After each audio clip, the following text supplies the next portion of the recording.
Sup, guys? Ден 18. Question mark. Не съм сигурен. Наистина не съм сигурен вече. Guys, малко fucked up.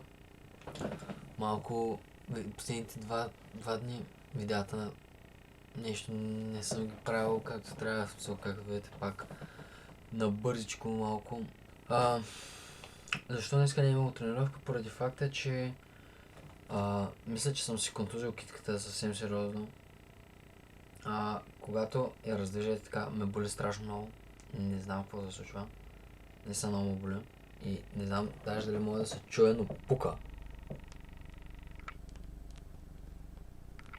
Не знам дали се чува, но тя пука, буквално. Китката пука мега много. Много интересно. Не знам какво ще правим. Видеото за лицевите опори има за сега 18 лайка.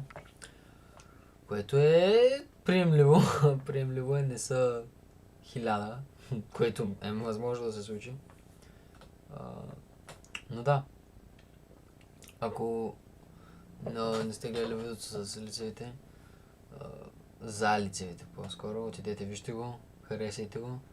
След една седмица точно ще бъдат направени тези лицеви. И ще се случи това.